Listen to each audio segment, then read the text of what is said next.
Hello. In regards to Fernando Sor's Opus 60, study number 1, here is some interesting commentary that Fernando Sor had to say about this. Note, this is very important work, in my opinion, as it fulfills two objectives which are usually incompatible. The person wishing to learn to play the guitar with mediocre proficiency will accomplish this by means of these lessons and at low cost. While far from being taken along a path contrary to the one to be followed in order to achieve high proficiency. I have been careful that, despite the facility of the pieces, their contents include performance principles which form the basis of what can be more complicated, so that the student will be in the position to continue if he or she wants to, without the necessity, unfortunately too common, of being compelled to go back and search for a new point of departure. After consideration of these arguments, some people will think that this work should be included in my method. My conscience prevented me from doing so. He, not wishing anything more than what this work can teach, that is to say, mechanical playing, does not need to buy such an expensive book. And besides, I would have fallen into the same trap that I criticize, that is to say, the practice of filling up a method with pieces which are easy to play, which flatter the ear, and which encourage the student to ignore the text. Which in my mind is the real method. Important stuff.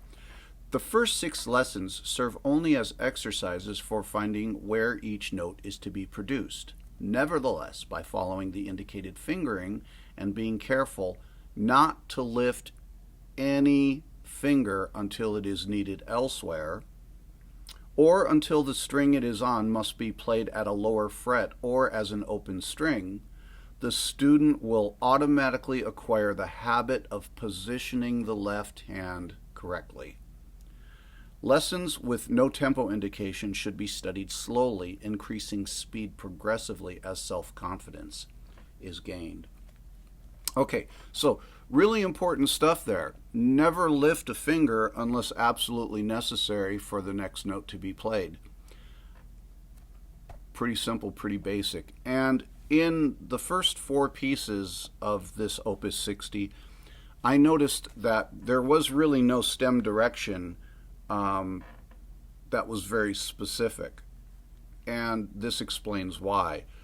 As I was studying this in my early days, I realized every time I played it differently every time, so that kind of drove me nuts after 3 or 4 weeks of what I was doing, and I decided to re-stem the piece so that I was making decisions about how I was actually going to play it. Stem down being the thumb, and stem up being some combination of alternating IMA fingers. Not that Fernando Sor was a big user of the A finger. From what I understand, he thought it was a kind of a cumbersome finger and kind of had the opinion of, why would I want to use this cumbersome finger when I can do everything that I need to do with these other fingers and not have an issue. And then I also came to the understanding that the usage of the A finger as a more common practice was developed more later in history, so I guess is more modern. But nonetheless, I re-stemmed it, and I'm going to go ahead and share that with you now in regards to what I decided to do. So, Fernando Sor's Opus 60 number 1, I start with my thumb resting on the 3rd string G as a preparation. I bring my first finger in to string number 2, fret number 1 on a C, and I strike this. This is a half note, so it receives 2 counts. This is 1, 2, with the index finger strike. I go to the open B with the middle finger strike on count 3. 3. The thumb now plays beat 4 in the thumb with a free stroke. When I go to repeat this measure, because it repeats as measure number 2, as I bring my thumb down on the G string to silence it, I bring my first finger down on the same C note and strike it with the index finger again at the exact same moment. So three things are occurring at once right there, and I'll show you in just a moment. Middle finger to open B, the thumb again, free stroke. Now you'll see three things happen at once. My first finger comes down on the C, my thumb touches the G string, and my index finger strikes the C, all at the same time. There's the C, fourth finger comes in on the D, third fret of string 2, middle finger strike, open high E. As I go to play that open high E, I let my thumb leave string number 3 and touch string number 2 as a mute. Index finger strike on the open high E, fourth finger comes down to first string, third fret G. I strike that G with middle finger. As I drop the first finger to the F, I touch the F, strike the F with the index finger, and lift my thumb off of the B string and go back to the G. There's the lift.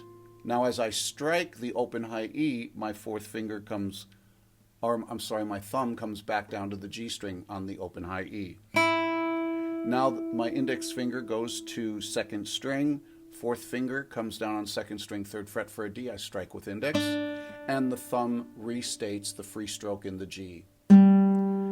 Now this 3 event happens again. The first finger comes down on the C note on string 2, first fret, with a index strike while the thumb mutes the G that was previously struck. Then middle finger to open B, thumb free stroke again, and right here the 3 events again. First finger comes down on string 2, first fret C, index finger strikes it, and the thumb touches the G string. This is count 1, 2. Now, leaving the thumb right where it is, I go to an open high E with the middle finger. Bring the fourth finger down on string 2, third fret, strike with I. Change to the middle finger and strike open B. My thumb has been waiting the whole time for the second finger to come in on the third string, second fret A. I play a free stroke and let it ring, layering the first finger, second string, first fret, C note against it. I finger pluck, going to open D with a free stroke, not interrupting those 2 notes. I know they're gone now, but I want them to stay there. Then the middle finger is going to strike the string number 1 as the third finger comes in on first string, second fret for an F sharp. Now the index finger is ready to strike the first string again as the fourth finger comes down, touches the G note at third fret, index strike, other 3 fingers immediately leave. P-I-M, go to open D, open G, open B as I block pluck. Third finger comes to string 6, third fret while I'm holding that G, rest stroke in the thumb, and count 4 is silence. I immediately go back and repeat the phrase. 1, 2, 3, 4, 1, 2, 3, 4, 1, 2, 3, 4, 1, 2, 3, 4, 1, 2, 3, 4, 1, 2, 3, 4, 1, 2, 3, 4, 1, 2, 3, 4. I'm already in position to continue. My fourth finger is already on the G. I strike index. Thumb to open G, free stroke, open high E, middle, fourth finger coming back to the G, index, falling to F on string 1, first fret, middle, thumb open G, fourth finger coming in, index strike on second string, third fret D, re-strike the F, middle finger, open high E, index, thumb G, first finger C, index, open high E, middle, fourth finger coming down on second string, third fret D, index strike, middle to open B, index to open G, third finger to F with a thumb. I did free stroke there. Second finger on string 4, second fret E, thumb again, open G, index strike, first finger, second string, first fret, middle, re-strike the E on string 4, thumb, rise up to the F, fourth string, third fret, thumb again, second finger on string 2, string 3, second fret A, index strike, lift the third finger off string 4 for an open D, bring it back in, that's a thumb and another thumb, falling to the second finger, another thumb, index on open G, third finger going to low G, third fret, string 6, second finger to string 5, second fret B, third finger, string 5, third fret C, first finger coming to second string, first fret C with a PIM pluck on open G, open high E, and then a rest stroke back on the C on fifth string, and count 4, silence, repeating. 2, 3, 4, 1, 2, 3, 4, 1, 2, 3, 4, 1, 2, 3, 4, 1, 2, 3, 4, 1, 2, 3, 4, 1, 2, 3, 4, 2, 3, 4. So I hope that that gives a pretty clear description of what is happening in this piece. These are very specific details, and you know, it takes a little bit of practice to build a sequence of events and to be able to rely on it and trust it. I also kind of am missing my thumbnail, which I really like that. But another thing that I discovered about Fernando Sor doing some research is that I don't think he was really big on fingernails. Back in that day, they used gut strings, and I think the fingernails had a tendency to wear on the gut strings, which would make them sound a little scratchy and clicky. But, you know, if strings are hard to come by and difficult to manufacture and very important, you'd probably want to make them last as long as you could. Anyway, I hope this helps, and if you would like to leave any comments below, feel free to. If you have any questions, please feel free to ask those and I'll answer that. If you need any help or assistance at all, I'd be more than happy to help you with that.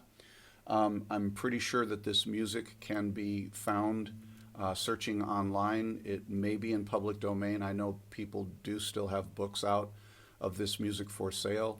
And I'm going to continue to do more tutorials on Fernando Sor's music and some of that particular stuff. And I'll play through this one more time.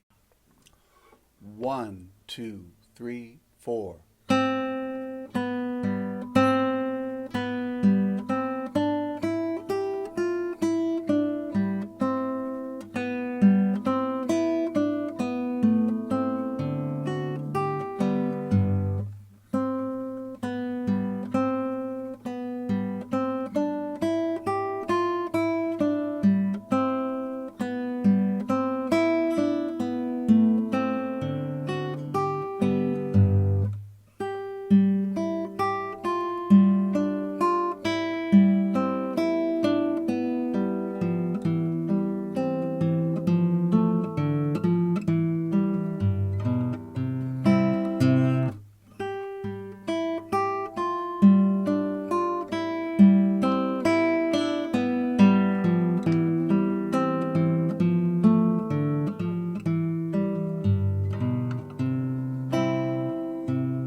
There are also some details going on in this piece when using the fingers in the manner specified by Fernando Sor.